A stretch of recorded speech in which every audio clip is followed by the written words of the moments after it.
নমস্কার, আমি স্বপন, নিউজ নয়া ভারতে আপনাদের সকলকে স্বাগত।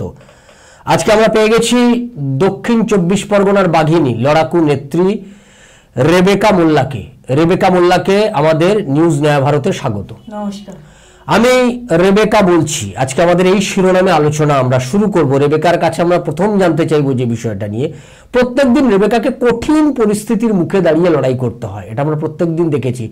দক্ষিণ 24 পরগনা জেলা মানে তৃণমূল কংগ্রেসের সন্ত্রাসের আতুর ঘর হচ্ছে দক্ষিণ 24 পরগনা জেলা।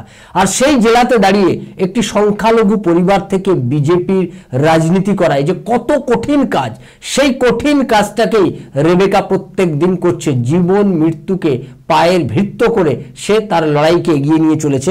আমি সেই রেবেকার কাছে প্রথম যেটা জানতে চাইবো, যে মমতা বলছে এসআইআর বন্ধ করে দিতে হবে, বলছে এসআইআর করছে নাকি হচ্ছে বলে বিএলওরা মরে যাচ্ছে পটাপট করে। তো কি এসআইআর কি সত্যিই বন্ধ করার দরকার আছে? কি মনে হচ্ছে, কেন বন্ধ করতে বলছে মমতা ব্যানার্জি এসআইআর? প্রথম আমার একটা পয়েন্ট, মমতা বন্দ্যোপাধ্যায় ভয় পাচ্ছে এসআইআর নামে।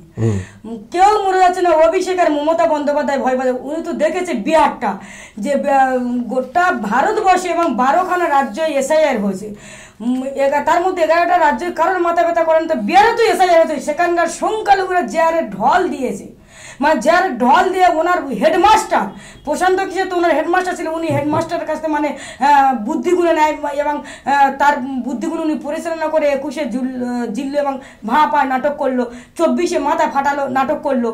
তা সেই প্রশান্ত কিশোর হেডমাস্টার পশ্চিমবাংলায় থেকে বাঙালি চাকরিদারদের টাকার গুলো নিয়ে চলে গেছিল 500 কোটি টাকার বেশি।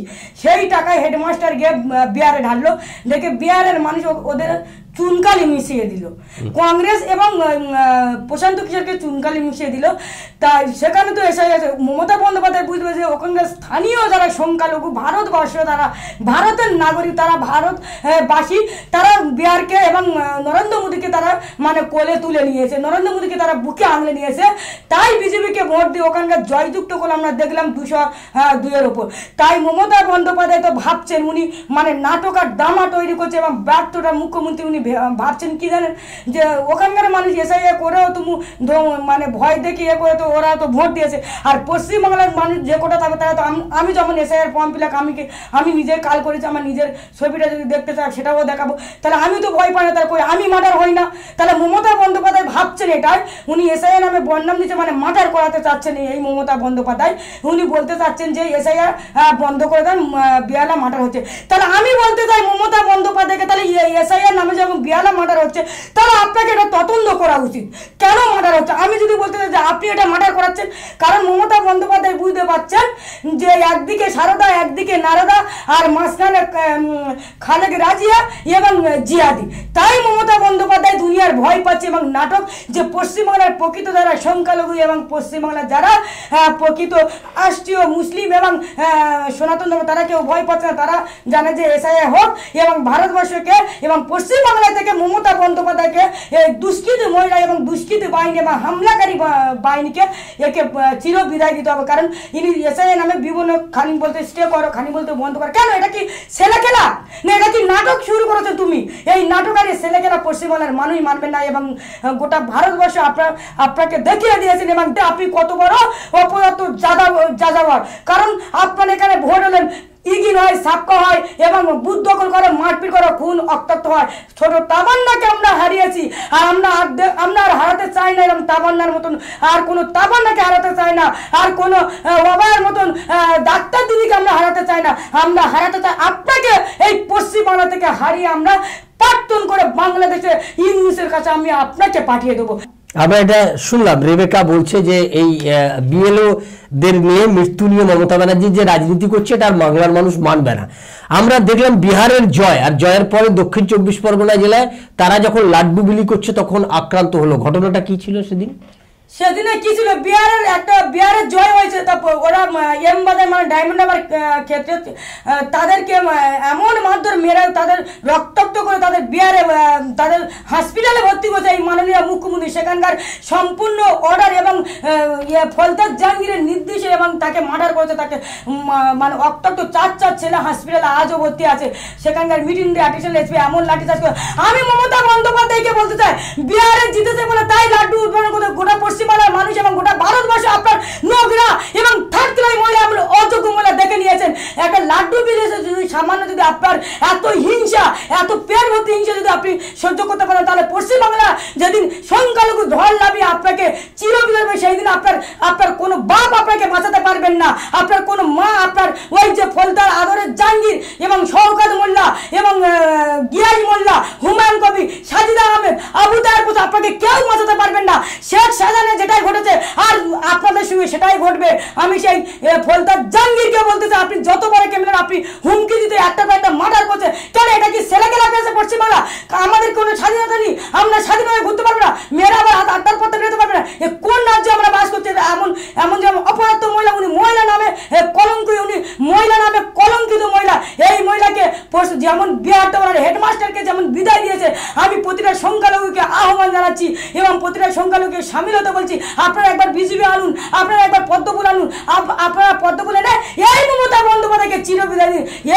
আমি দেখলাম বিভিন্ন জায়গায় এসআই হচ্ছে, আমি নিজেও এসআই ফর্ম ফিল আপ করছি এবং বিভিন্ন জনের করাচ্ছি, আর আমাকে বলছে এটাও ঠিক হচ্ছে না। আর আমি তখন বলছি তোমাদের তৃণমূলের মতো কি ওটা সাইডে রেখে আর তোমরা ভোট লুট করবে? আর লুট করবে, লুট হয়েছে কোটি কোটি, কে খেয়েছে হাওয়াই চটি? এই তৃণমূল। আর না, দিদির পায়ে হাওয়াই চটি, ভাই ভাইপোর কোটিপতি এই তৃণমূল। এখান থেকে আমাদের সম্পত্তির উপর তুমি হাতিয়ে নেবে, আমাদের টাকার উপর, আমাদের জমির উপর ভাগ নেবেন, এটা আর পশ্চিমবাংলার মানুষ মেনে নেবেন না। আর আমাদের টাকার উপর কোথাকার কে দুটো আমরা হাতে দেয়, সেই তোমার হেডমাস্টার প্রশান্ত কিশোর এসে লাখ লাখ টাকা ইনকাম করে নিয়েছে, কোটি কোটি টাকা ইনকাম নেই, সেটা বিহারের কথা। বিহারের মানুষ যোগ্য জবাব দেওয়া দিয়েছে তোমার হেডমাস্টারকে একেবারে যোগ্য জবাব দিয়ে এই বিহার থেকে তাড়িয়ে দিয়েছে। আর তুমি 70 জন সিনিয়র এনেছিলেন না বিহারের বাসীরা, তুমি এদের দাঁড় করেছিলে আসানসোলে, তোমার বড় টপ র্যাঙ্কের নেতা, সেই নেতা এখন গিয়ে আমাদের নীতিশ কাকুর হাতে হাত দিয়ে দিচ্ছে। আমি তোমাকেও ধিক্কা জানি, তিনিও বুঝতে পেরেছে যে আমি বিহারের মাল, আমি যদি পশ্চিমবাংলায় যদি আসি তাহলে আমার তো ইনকাম আর কিচ্ছু হবে না, আমার পশ্চিমবাংলার মানুষ মেনে নেবে না, বলো আমি বিহারের মানুষ বিহারে চলে যায়। এই ছিল অবায়ের কাণ্ড। উনি বলছে আমি সারা রাত জাগি। কেন তুমি সারা রাত জেগেছিলেন? তোমার কি কোনো কাজ নেই? তার মানে তোমার ওই কাজটা কি? তুমি প্রমাণ করে লোপাট করে হাত জাগো, মাল খাও, ভোটে যেত, সব সত্য রক্তাক্ত হয় মুসলিম। আমি তো বিহারে দেখলাম, বিহার থেকে এই পশ্চিমবাংলার লজ্জা, মমতা বন্দ্যোপাধ্যায়ের লজ্জা, তাবান্নার খুনের লজ্জা, অবায়ের খুনের লজ্জা, কান্দনি খুনের লজ্জা, আর ইসলামের শার্ট থেকে ফেলে দেওয়া লজ্জা। ওখানে হিন্দু মুসলিম কেউ করে না, এখানে জাত নিয়ে রাজনীতি কেউ করলো না। বিহারে আপনার প্রশান্ত কিশোর, আপনার লালু প্রসাদের সেই আদরের বড় ছেলে, আপনার ও বড় ছেলে, আপনার অভিষেকের বড় ভাই, সেখান থেকে সংখ্যালঘুরা চির বিদায় দিয়ে দিয়েছে। সংখ্যালঘুরা বুঝতে পেরেছে মাননীয় একজন ঠক, এ মাননীয় একজন বেঈমান, এ মাননীয় একজন বিশ্বাসঘাতক, এ মাননীয় একজন লোভী, এ মাননীয় একজন নিজেরটা ছাড়া কাউকে চেনে না, নিজের পেটের দিকে তাকায়, এ মাননীয় নিজের মাথার দিকে তাকায়, এ মাননীয় নিজের ঘর। এই অপদার্থ মুখ্যমন্ত্রীকে তারা ওই জন্য মেনে নিচ্ছেন না। তারা বুঝতে পেরেছে সংখ্যালঘুরা যে এদের মতন সরকার যদি আনি তাহলে আর গোটা ভারতবর্ষ কোনো উন্নয়ন হবে না। তাহলে উন্নয়ন যদি করতে চান, আমি ভারতবর্ষ এবং প্রতিটা সংখ্যালঘুর আহ্বান জানাচ্ছি সামিল হন, এবং উন্নয়ন যদি কেউ করে, আমাদের দেশের সেই প্রধানমন্ত্রী নরেন্দ্র মোদী উন্নয়ন করবে।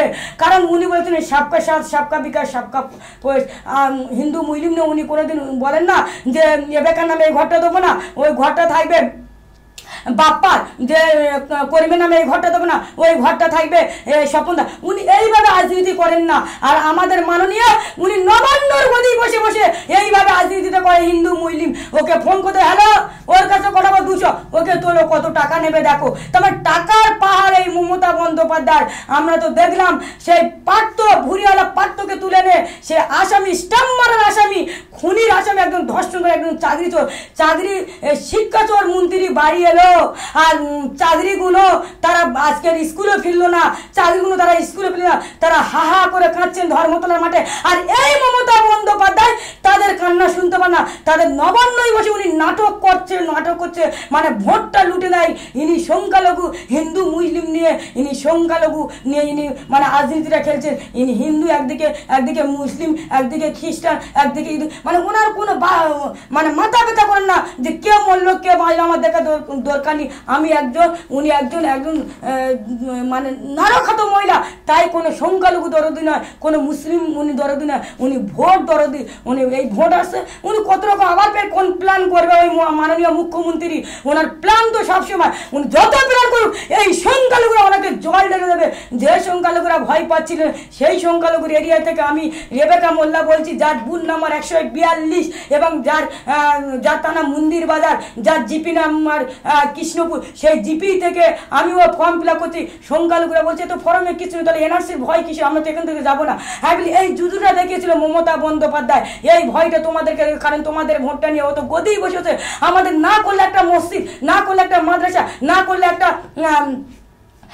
আমাদের ঈদগাহ, আমাদের কিচ্ছু করেন না। আমাদের ভোটটা নিয়ে উনি খালি নাচা কোদা করেন, খালি খেলা করেন, উনি দোলার মতো খেলা করেন। আর যা কিছু নিজের পিসি আর ভাইপো, যে ভাইপো নালে বলেন নির্বাচন কমিশনকে বলেছিলেন আমি ভাড়ার বাড়ি থেকে এপিটিপি, আমি সেই ভাইপোকে বলতে চাই আপনি তো 200 কোটি টাকা শান্তিনিকেতনে যে ফ্ল্যাটটা বসে আছেন ওটা কার ফ্ল্যাট, আর কালীঘাটটা কার ফ্ল্যাট? বলে কালীঘাটের টালি চালা ওই চোরদের পার্টি চালা এই তৃণমূল না। তাহলে কালীঘাটি গায়ে চোখ দেখাতে তুমি যদি ভাড়ায় থাকে তাহলে চোখের ডাক্তারের ফিস কোথায় পান?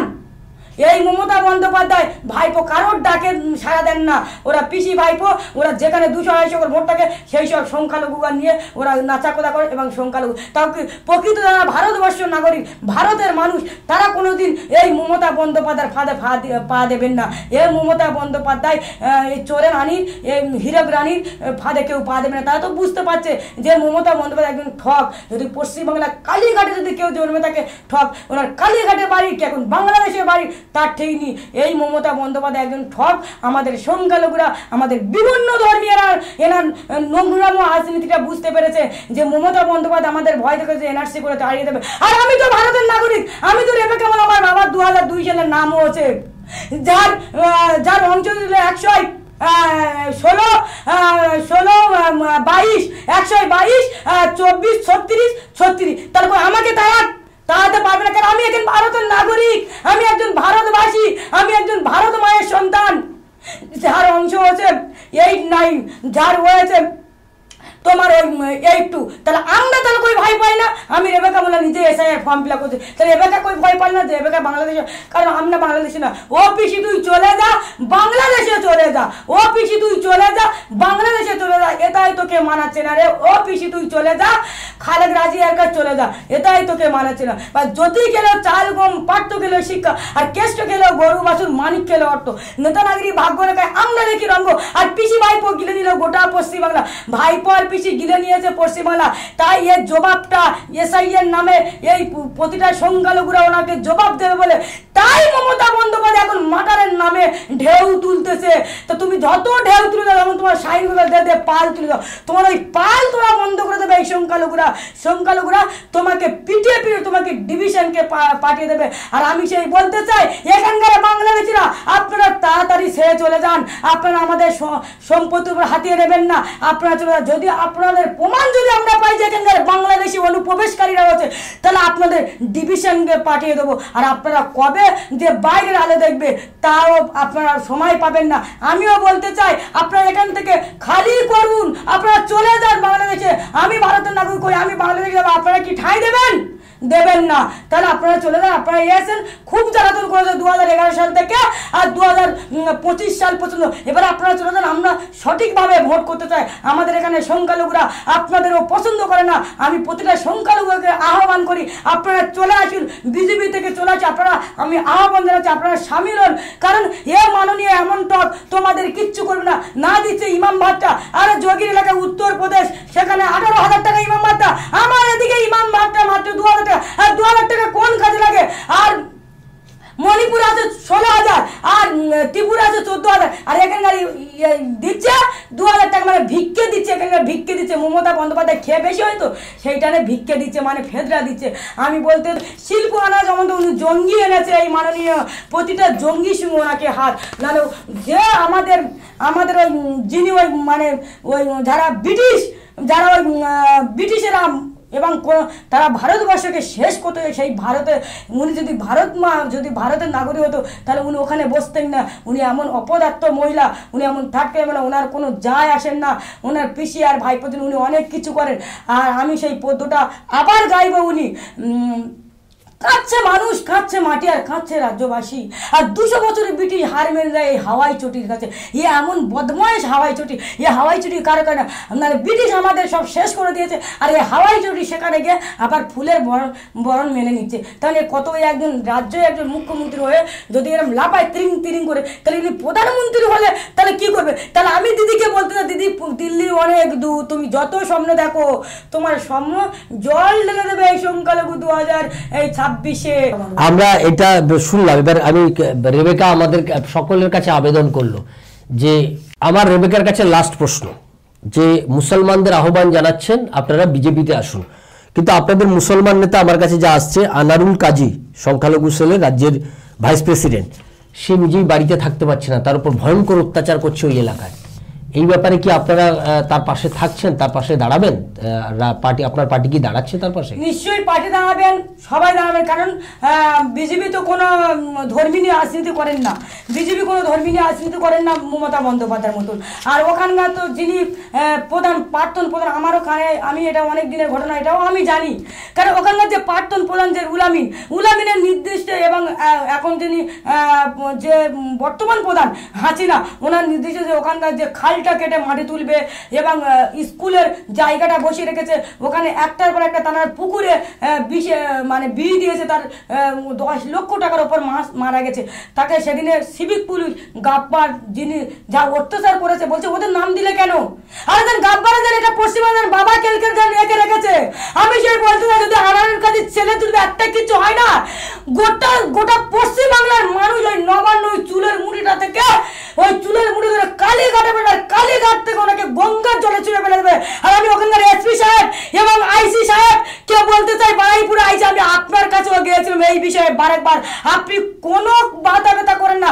আপনি তো তৃণমূলের চটিটা পরে আসেন, আপনি শাইনি ঘোষের চটিটা পরে আসেন, কারণ আপনি আজকে, আমি তো বললাম প্রথম মারবে মুসলিম মরবে মুসলিম চলে যাবে, আর সবার মাস্টার যদি এই মমতা বন্দ্যোপাধ্যায়, এই কালু চক্রবর্তী ওখানকার এমএলএ, ওনার ছেলের বার হতে দেয় না, ছেলেও বাড়িতে ভালো করে থাকতে পারে না, তাকে মার্ডার করার জন্য বারেকবার হুমকি দিচ্ছে। মানে মোকালে বলে তো অন্য ছেলে কোন মুখ থেকে মার্ডার হবে তারও ঠিক নেই।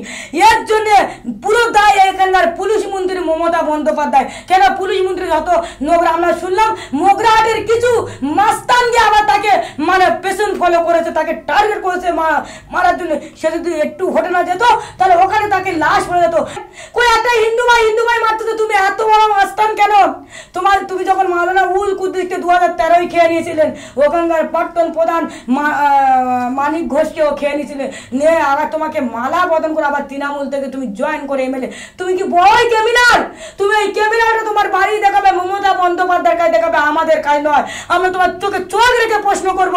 আর আমি সেই বলতে চাই, ওখানকার রুল আমিন তোমার নির্দেশে এক রকমের সেই রাম মন্দির কোরাই থেকে গেছে বলে তাকে কি মারধর করলো ওই বাসার কাজীকে?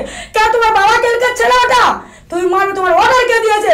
আর আমি সেই আইসি কে বলতে চাই, আপনি যদি তদন্ত না করেন, আপনাকে মাত্র 72 ঘন্টা সময় আছে। আমি বলে দিচ্ছি রেবেকা মোল্লা স্টুডিও থেকে, আপনাকে টেনে হাই করে তুলে দেখি আপনার কোন বাপ বাঁচায়, অভিষেক ব্যানার্জি না মমতা বন্দ্যোপাধ্যায়? চোরের রানী মমতা বন্দ্যোপাধ্যায়, ধর্ষণ রানী মমতা বন্দ্যোপাধ্যায়, চোরের রাজ্যে মমতা ব্যানার্জি, ধর্ষণের রাজ্যে মমতা ব্যানার্জি। এই মমতা বন্দ্যোপাধ্যায় সবাইকে খুন আর মার্ডার একটার পর একটা হয়েছে। কখন প্রশাসনের ড্রেস পরে তাকে গাড়ি আটক করছে, কখনো প্রশাসনের ড্রেস পরে। আরে এই ড্রেসগুলো কোথায় থেকে আসছেন? তার নিশ্চয়ই নবান্ন থেকে ওটা হয়ে আসে। আমরা দেখলাম কল্যাণ বন্দ্যোপাধ্যায় এমন থাকতে ও বিজেপি বছরের কথা বলে রাজ্যপালকে কি বললো, বলে বোমগুলি রাখা হচ্ছে রাজ্যপালের কাছে। আর উনি তার পেয়েছিলেন নবান্ন বোমগুলি বারুদ রাখে, তাই রাজ্যপাল ওনাকে যা ঠেট দিয়েছে, আমার মনে হয় আমি রাজ্যপালকে বলছি ওটাই হলে হবে না, ওকে টেনে হিজড়ে টিহারে পাঠান। আকাশ ঘিরে মেঘ করছে, পার্থ মানিক গেল জেলে, আর কেষ্ট গেল জল আনতে তিহার নদীর ঘাটে। তিহার নদীর কালো জল অনেক রকমের ফুল, আর পশ্চিম বাংলার সাধারণ সংখ্যালঘুরা তুলে নেবেন এবার কতগুলো আপনি ওখানে তুলে নেন কেন কল্যাণ বন্দ্যোপাধ্যায় ও কখন শুভেন্দু অধিকারীকে আটক করছে, কখন অগ্নিমিত্রাদি, কখন শ্রমিক দাকে, কখন লকেট চ্যাটার্জি, ও কোনো নেতাকে কাউকে ছেড়ে কথা বলেন না। আর উনি ভেবেছে উনি রাজ্যপালকে যে হারে মানে কুরুচিকর মন্তব্য করলেন যে ওখানে বোমগুলি আছে। আরে মমতা বন্দ্যোপাধ্যায় আর কল্যাণ বন্দ্যোপাধ্যায় এটা ভুল। যদি বোমগুলি কোথায় রাখা থাকে সেটা নবান্নই আছে 14 তলায়, ওই নবান্ন থেকে বোমগুলির বারুদ বাসার কাজী মেয়েটাকে তুলে নিয়ে গেছে ওই তৃণমূলের গুন্ডা বদমাশ। তাতে পুরো প্রশাসন আমরা নিজেরা ওখানে অ্যাপ্লিকেশন জমা দিয়েছি, লেটার জমা দিয়েছি, বললাম মেয়ে চলে গেছে কেন। আরে মেয়ে চলে গেছে আপনি নিয়ে আসুন। এখন মেয়েটা মারা গেছে কি বেঁচে আছে আমরাও সেটাও জানি না। তার নাম ফতেমা কাজী, 16 বছরের মেয়ে, তাকে তুলে নিয়ে চলে গেছে আজ 2 বছর। প্রশাসনের কোনো মাথা ব্যথা কারণ ওকে তুলে আনতে পারলো নি, কারণ তো তৃণমূলের পোশাকটা পরে আছে, নামে উর্দু বললে কি বলি তৃণমূলের পোশাকটা পরেছে এই মমতা বন্দ্যোপাধ্যায়ের প্রশাসন। এই মমতা বন্দ্যোপাধ্যায় এই দর্শনকারী প্রশাসনগুলো পড়ে আছে। আমি সেই প্রশাসনদের বলতে চাই যাদবপুরের কেন্দ্রের এসপি এবং বারাইপুর আইসিকে বলতে চাই, পূর্ব বারাইপুর আইসিকে বলতে চাই আপনার খেলা এবার এই 72 ঘন্টার মধ্যে আমি রেবেকা মোল্লা বলছি পতন করে দেবো, হাইকোর্ট আপনাকে টেনে হিসেবে নিয়ে যাবো। তার প্রমাণ নথি আমাদের কাছে। আমরা বারবার যখন বাসার কাজীকে আক্রমণ করে, বারবার বাসার কাজী মৃত্যুর মুখে যায়, আমরা বারবার আপনাকে অ্যাপ্লিকেশন করি এবং আপনাকে লিখে মেসেজ করি, আপনি মেসেজটা দেখেন। আবার বলে আপনাদের মতো মানুষ না, ঠিকই বলেন আমাদের মতো, আমরা তো ওরকম থাকলে অযোগ্য নয় যে আমরা মাথা ফাটাফাটি করবো, কারণ আমাদের মধ্যে শিক্ষা আছে, আমাদের মধ্যে কালচার আছে, আমাদের মধ্যে জ্ঞান আছে। আর আপনার তো জ্ঞানের অভাব কম। তাই ওই বাচ্চা মেয়েটা আপনার ঘরে যদি মেয়েটা হতো আপনার কেমন লাগতো? আইসি সাহেব আপনার কেমন লাগতো? আর প্রাক্তন প্রধান এবং বর্তমান প্রধান আপনার কেমন লাগতো? এবং এমএলএ সাহেব আপনার কেমন লাগতো? মমতা বন্দ্যোপাধ্যায় আপনার কেমন লাগতো? আপনার ভাইপোর মেয়েরা আমরা কিছু বলিনি, আমাদের বিনা কারণে 28 দিন জেল কেটেছে। ভাইপো তাহলে কানটা করে শুনুন তাহলে কেমন লাগতেছে? ওই বাসার কাজীর তার ছোট্ট 16 বছরের মেয়ে তখন 8-এ পড়তেছে, সেই আজ 2 বছর, সে মেয়ে কিরকম আছে কেউ আজ আমরা জানতে পেলাম না। থানাকে কমপ্লেন করলাম, এসপিকে কমপ্লেন করলাম, ডিএসপিকে, সবার কাছে কমপ্লেন করলাম, একবারও তার মেয়েকে কিরাম আছে না আছে কোথায় আছে আমরা জানি না। তার বাড়ি থেকে নিয়ে তাকে চেন বের করে নিয়েছে, তাকে কানে দুল বের করে নিয়েছে, বাউটি চিন্তাই করলো, মেয়েটা নেওয়া চলে গেল।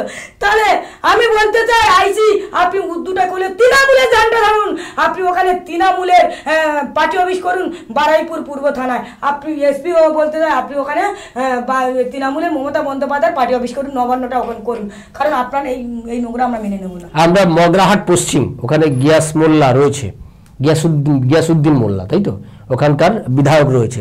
এই মগরাহাট পশ্চিমেও বিজেপির নেতারা খুন হয়েছে। এখন মগরাহাট পশ্চিমে ওখানে বিজেপি কি পারবে লড়াই, আগামী দিনে লড়াই করতে পারবে? রেবেকা মোল্লা কি মগরাহাট পশ্চিমে গিয়ে সেখানকার বিজেপির লোকদেরকে একজোট করে লড়াইটা লড়তে পারবে মগরাহাট পশ্চিমে? দেখুন 2021 সালে যে ভোটটা হয়েছিল আমি নিজে সরিষার এজেন্ট ছিলাম।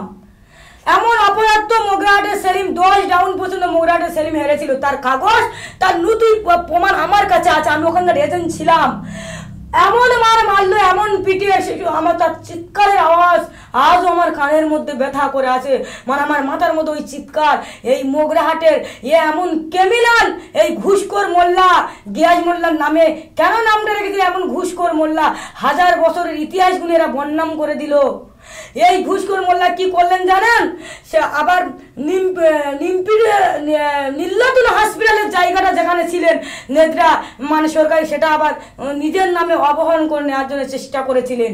ওনার সেই চেষ্টায় মানে বিফল করে দিলে আমাদের পশ্চিম বাংলার বড় নেতারা। আমি বলতে চাই আমি রেবেকা মোল্লার টিকিট পাবো কি জানি না, আমি রেবেকা মোল্লা টিকিট না দিলে আমার কিছু যায় না, কিন্তু আমি রেবেকা মোল্লা আবার এই 26 ওখানে গিয়ে আমি লড়াই করব, লড়াই করে দেখে দেবো। ওখানে সংখ্যালঘুরা বলছে রেবেকা মোল্লা তুমি এখানে আসো, তোমার সঙ্গে আমরা কাজ করবো, কারণ তোমার কাজটা আমাদের খুব ভালো লাগে, তুমি যোগ্য হিসেবে। কারণ রেবেকা মোল্লা কোনো চুরি করেন না, রেবেকা মোল্লা কোনো ধর্ষণ করে না, রেবেকা মোল্লা কোনো খুন করে না, রেবেকা মোল্লা কোনো মার্ডার করে। মগরাহাটের মানুষ তাই বলছে রেবেকা মোল্লা তুমি এখানে আসো, আমরা তোমাকে 2 হাত ভরে আশীর্বাদ করবো। আর এই গিয়াস মোল্লাকে পার্টন করে ছাড়বে, এই গিয়াস মোল্লা ঘুষখোর মোল্লাকে পার্টন করে ছাড়বে। এই গিয়াস মোল্লার এখানে এই খুনিকে মানানো কেন কোনো শিক্ষা নয়। আর যদি আমি এই দেখছি গোটা পশ্চিম বাংলায় যত গুন্ডা বদমাশ, যত অযোগ্য মূর্খ সব মেম্বার প্রদান করে তুলেছে।